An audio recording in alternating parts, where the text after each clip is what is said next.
द्वापर युग की बात है। कंस, जरासंध, शाल्व, काल्यवन आदि राजाओं के अत्याचार से प्रजा पीड़ित थी। पृथ्वी पर पाप बढ़ते जा रहे थे।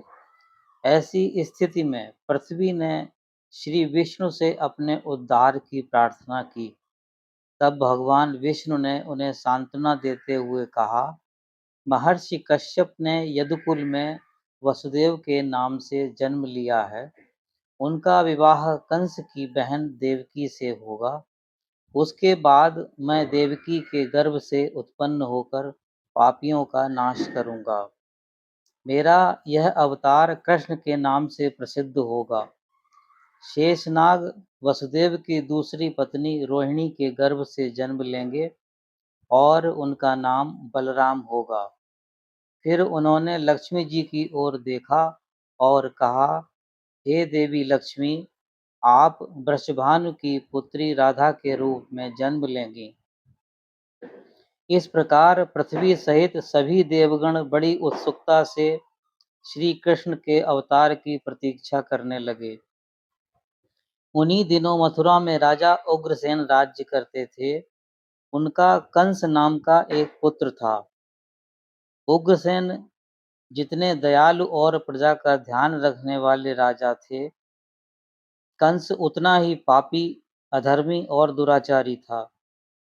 उग्रसेन ने जब कंस को रोकने का प्रयास किया तो कंस ने उन्हें कारागार में डाल दिया और स्वयं राजा बन बैठा। कंस की एक चचेरी बहन देवकी थी। कंस उससे बहुत प्रेम करता था। देवकी की इच्छा जानकर उसने उनका विवाह राजा शूरसेन के पुत्र वसुदेव के साथ निश्चित कर दिया। विवाह के उपरांत कंस स्वयं अपनी बहन देवकी और वसुदेव को रथ में बिठाकर उनके घर पहुंचाने के लिए चला। मार्ग में एक आकाशवाणी हुई, हे कंस, जिस देवकी को तू इतने प्रेम से उसकी ससुराल छोड़ने जा रहा है, उसी का 8वां पुत्र तेरी मृत्यु का कारण बनेगा। आकाशवाणी सुनकर कंस क्रोध से पागल हो गया। उसने देवकी को जान से मारने के लिए अपनी तलवार निकाल ली। तभी वसुदेव ने कंस के पैर पकड़ लिए और देवकी को छोड़ देने के लिए याचना की। वसुदेव ने वचन दिया कि मैं अपनी सभी संतानों को तुम्हें सौंप दूंगा। इतने पर भी कंस संतुष्ट नहीं हुआ। उसने देवकी और वसुदेव को कारागार में डाल दिया। कुछ महीनों के बाद देवकी ने अपने पहले पुत्र को जन्म दिया। अपने दिए हुए वचन के अनुसार वसुदेव ने कंस को वह नवजात शिशु सौंप दिया। कंस को आकाशवाणी याद आई और उसने उस नवजात शिशु को पत्थर की शिला पर पटक कर मार डाला। इस प्रकार कंस ने देवकी के 6 पुत्रों को मार डाला। देवताओं की प्रार्थना पर योग माया ने देवकी के 7वें गर्भ को वसुदेव की दूसरी पत्नी रोहिणी के गर्भ में स्थापित कर दिया और चारों ओर यह खबर फैल गई कि देवकी का 7वां गर्भ गिर गया। कुछ माह बाद देवकी पुनः गर्भवती हुई। तब कंस ने 8वां गर्भ होने के कारण कारागार पर पहरा और बढ़ा दिया और पहरेदारों को आज्ञा दी कि शिशु का जन्म होते ही तुरंत उसको सूचना दी जाए। भाद्रपद मास में कृष्ण पक्ष की अष्टमी को अर्धरात्रि के समय भगवान विष्णु ने देवकी के गर्भ से जन्म लिया। उसका रंग नीलमणि के समान श्यामल और बाल घुंघराले थे। ईश्वर की कृपा से वसुदेव की हथकड़ियां अपने आप खुल गईं। पहरेदार गहरी नींद में सो गए और कारागार के दरवाजे भी खुल गए।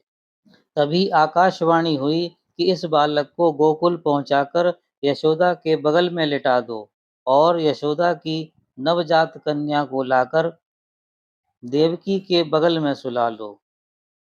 चारों ओर गहरा अंधकार था और मूसलाधार बारिश हो रही थी। वसुदेव ने एक टोकरी में शिशु को लिटाकर उसे अपने सिर पर रख लिया और गोकुल की ओर चल दिए। यमुना में रहने वाले शेषनाग ने शिशु को बारिश से बचाने के लिए अपने फनों का छाता फैला दिया। घनघोर बारिश में चलते हुए वसुदेव गोकुल में यशोदा के घर पहुंच गए। यशोदा गहरी निद्रा में सोई हुई थी और एक नवजात कन्या उनकी बगल में सो रही थी। वसुदेव ने सावधानी से कन्या को उठाया और टोकरी के बालक को यशोदा के बगल में सुला दिया। कन्या को टोकरी में रखकर वसुदेव दबे पांव जिस मार्ग से आए थे उसी मार्ग से वापस लौट चले। सिर पर टोकरी रखकर उन्होंने यमुना को पार किया और कारागार में लौट आए। पहरेदार गहरी निद्रा में सोए हुए थे। उन्होंने कन्या को देवकी के बगल में सुला दिया। उनकी हथकड़ियां फिर अपने आप लग गईं। पहरेदार जाग गए। नन्हे शिशु के रोने की आवाज से चारों ओर अफरा तफरी मच गई। पहरेदारों ने तुरंत कंस को सूचना दी। कंस तुरंत भागा भागा आया। देवकी अपनी 7 संतानों को खो चुकी थी। वह कंस से कन्या के प्राणों की भीख मांगने लगी, पर निर्मम कंस नहीं माना। देवकी के हाथों से कन्या को छीनकर कंस ने धरती पर पटकना चाहा। शिशु के रूप में वह योग माया थी। कंस के हाथों से छूटते ही उन्होंने अपना दिव्य रूप धारण कर लिया। कंस से उन्होंने कहा कि तुझे मारने वाला तो कहीं और जन्म ले चुका है। कंस असहाय सा खड़ा उन्हें देखता ही रह गया। उसे देवकी की संतानों को मारने का पश्चाताप हुआ। योग माया अदृश्य हो गई और कंस फिर से चिंता में डूब गया। उधर गोकुल में सबसे पहले रोहिणी माता की आंखें खुलती हैं। उन्होंने देखा कि यशोदा ने पुत्र को जन्म दिया है।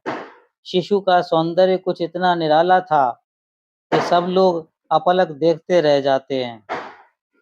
रोहिणी जी बोल उठी, री तुम सब क्या देखती ही रहोगी? कोई दौड़कर नंद बाबा को सूचना तो दे दो। परिचारिका ने ब्रजराज को सूचना दी, महाभाग आपको पुत्र रत्न की प्राप्ति हुई है। ब्रजराज को प्रतीत हुआ मानो किसी ने कानों में अमृत उड़ेल दिया। बोलिए वृंदावन बिहारी लाल की जय।